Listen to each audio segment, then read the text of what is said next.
Oh, hi, you're here. I am. Are you ready? Yeah, let's go. You know how this works, right? Rapid fire questions, rapid fire answers? Sure, of course. Okay, so what were you doing there?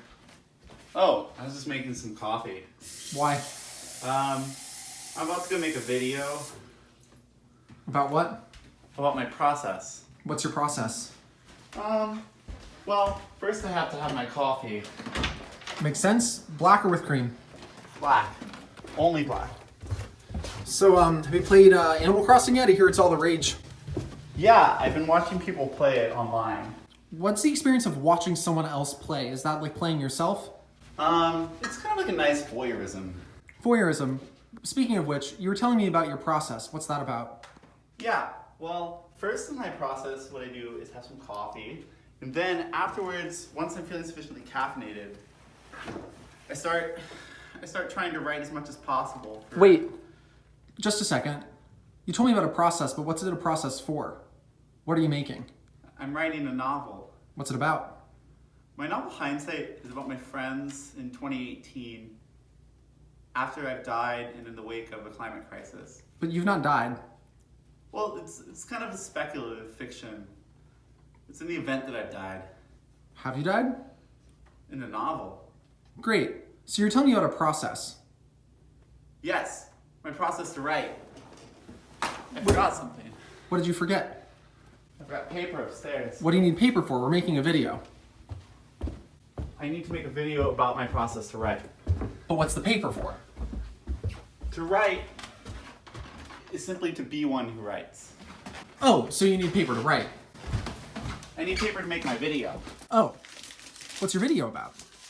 My video is about my process of writing. Oh, your process of writing. What's that about? Something about collaboration? Yeah. So, in this novel, in 2018, I'm trying to explore a story that includes me, but that is told from my friends' perspectives. So, do your friends know about this? Yeah, my friends do. They actually help me in some of the editing of it. Oh, that seems pretty novel. Is that a thing that happens in most writing? It happens in some writing, particularly a lot of queer writing. There's a long history of kind of invisible or partially visible editorial processes in intimate relationships. Well, I heard you quote Bart upstairs. Is that, like, central to your process? Yeah, so I think what Bart does really interestingly is he kind of destabilizes this idea of an author owning a work. Instead, it's really more about the way in which a narrator or a character creates a process. Interesting. What's your favorite book from the last, let's say, 50 years? A book I'm really thinking a lot about right now is Claudia Rankine's Citizen. What's that about? It's about the various ways, particularly in 2014, that anti-Black violence is both received in interpersonal interactions and reflected back through media. What's your favorite word?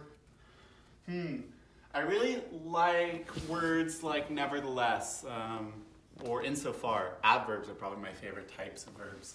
Interesting. So, who's making you make this video? It's part of my contingent process for honors in the arts. So in order to get the credit for writing this novel, I need to make this video. So, for you to write a novel, you need to make a video, and I need to make a video about you making a video? Honestly, you don't need to be here. Oh, great. So when does your video start? My video is about to start now, actually. So if you could just...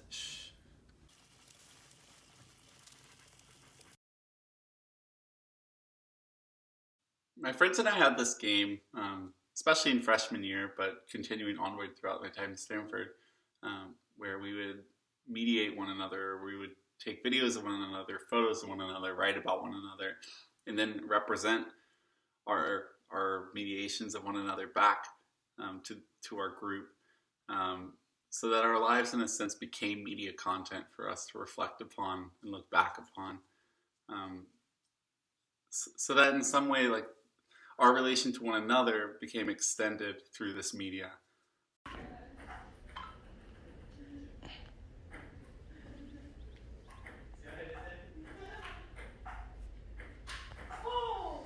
In this way, my project Hindsight had the intention of exploring the type of intimacy that could arise through a mediated relationship or a relationship that only exists in another medium outside of day-to-day life. For example, a book or even a video that one then takes as content to reflect upon or to analyze. Chad, I look like shit. Why are you I'm gonna send it to Scott. I hate you.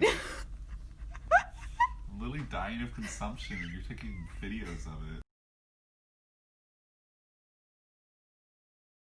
I'm going to read an excerpt from the beginning of Hindsight, where the main character, Ben, recalls freshman year with his friends Sky and Justin. Specifically, the subject of this recollection is the ritual of their friendship, listening to a Tiny Desk concert from Mitski, listening to the first two songs in the Tiny Desk concert on repeat, while excluding the third song. There's a party and we're all going and we're all growing up. Somebody's driving and he will be drinking and no one's going back. In this excerpt, Ben goes back and listens to the third song and thinks of the memory of Sky and Justin. Justin and I went to the Warfield last year to see Mitski live, and it was the same stare. 3 years later, perhaps more tired, somehow vacant. It's the sense that Mitski wants to always be there for her fans, but she wants all the while to remain a real person. And up through this desire, her status as a celebrity ruptures.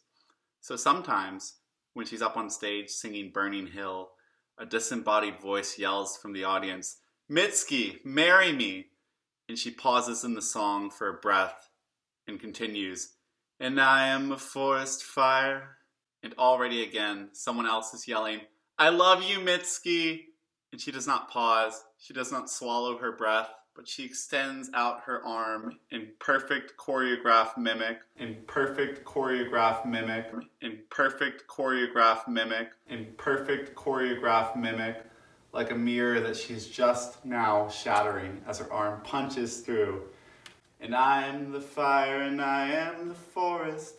But they're staring on, disembodied camera flashes from the dark of the audience, intermittent red exit signs, and soon it will all be ending, where they'll chant and pound out, "Mitski, Mitski, Mitski," until she's back on stage for the encore ritual. And again she's singing, "And I am a witness watching it." And they're yelling out again, "I love you, Mitski." And she's wishing them a good night, telling them yes to, how much I love San Francisco too. But she doesn't, and she's cold when the October wind cuts through the fog, and how she wishes instead she could be buried in a down jacket, hurtling through the audience as the lights are now dawning on the theater. Each crowd's face slowly illuminating, rubbing eyes to the growing spotlights and tapping feet, vaguely impatient to be outside, that then they might just overlook her. "And I'll go to work and I'll go to sleep." But they're grabbing her, and they won't let go of the experience. And they're asking if they can take selfies with her. And she's telling the guardian, "No, please, stop. Please let me go." But they don't understand. I don't want to be owned like that. And they're always listening, but they're not listening. And she wishes that the airplane would just be transformed into a shooting star, the collapsing mass of burning metal hurtling to earth as some night watchers point on in sublime admiration, but only arms extended from a distance, where she can remain untouched, even as it means her annihilation. And soon, she's announcing that this performance in 2019 tonight at the Summer Stage in New York is her last show indefinitely, so she can finally breathe easy, like the exhale is an ending. But the crowd wants more, so she'll play another song, but only because it is ending soon.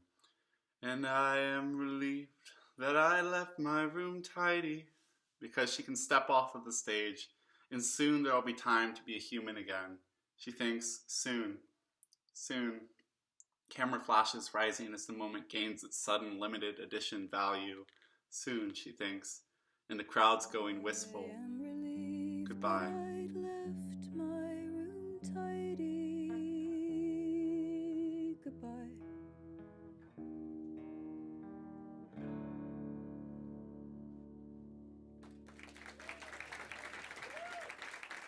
In an August 31st, 2015 Tiny Desk concert, the camera is unbearably close in its medium close shot of her face, and she steps away from the mic. She's half bowing, and the audience is politely golf clapping, where she holds her now empty plastic water bottle with her half smile. But she's not fully smiling, and her cheeks are dotted red clusters of acne, and she looks like she is in pain. And 3 years later, she tweets retrospectively, "If you have a presentation or a meeting or just have to go show your face in public when you feel like utter unpresentable garbage, I suggest you go see my Tiny Desk video where I showed up to NPR to be documented forever looking like a big pulsing void and radiating pain, and I still did it. The sympathetic point being just fucking do it. Just fucking do it." And she did it. And in the video, she's doing it. She is always doing it, turning politely out to face the audience, basking in her semicircle of relative popularity. But she's not yet a 2018 Be the Cowboy celebrity, and there are no real 2015 Tiny Desk expectations. In the video, she's just there to give her performance like she always is, and she's done it. And she smiles, as she looks again, deadpan onto the camera, as she always does, where the screen's slowly fading black into the closing frame.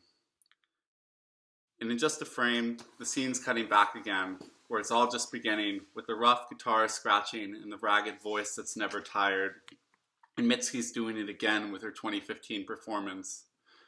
The deadpan gaze, unaffected by 2018 celebrity burnout, which is always coming, but still held off at the 8 minutes and 32-second distance of the Tiny Desk. The eternally recurring sense that there's a party and we're all going and we're all growing up.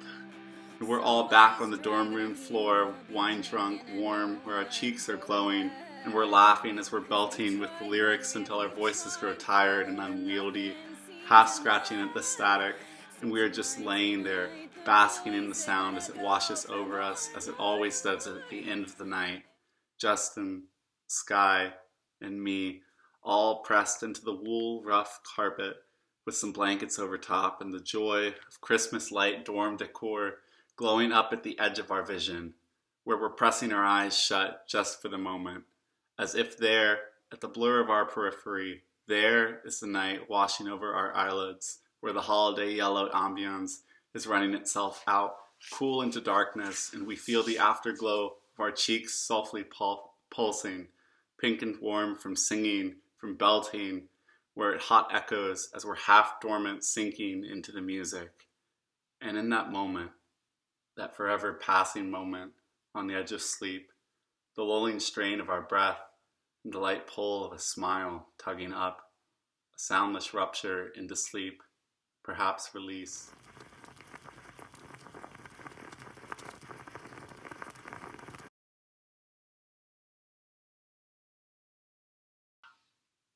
I first began writing my novel, Hindsight, in fall of 2018 in an English writing class where the goal was, in the duration of November, to write an entire novel.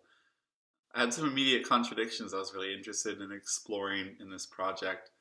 On the one hand, we are living in a state of massive crisis with wildfires in both in Northern California and in LA. On the other hand, I felt really cared for and really embedded in a social community at Stanford. And I was noticing a lot of contradictions kind of in a life adjacent to crisis, or a life in some ways impacted by crisis. And these deep, meaningful social relationships that seemed to kind of run exactly parallel to crisis. In this way, I was kind of interested in exploring the contradictions of crisis, the ways in which crisis doesn't seem to be an exception, but rather often becomes a state of ordinariness, a structure that determines our everyday lives. One thinker in particular really influenced my thoughts on crisis. Lauren Berlant, in her book Cruel Optimism, suggests two parallel thoughts that really influence my writing in Hindsight.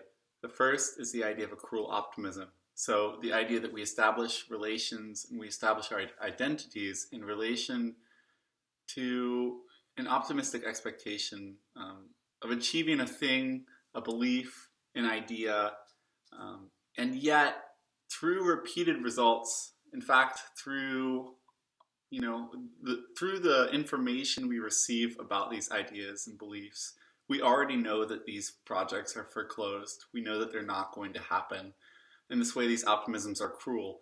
The examples that Berlant offers are the idea of economic mobility in contemporary capitalism, the nuclear family, the expectation that a good job will provide an expectation of security and happiness.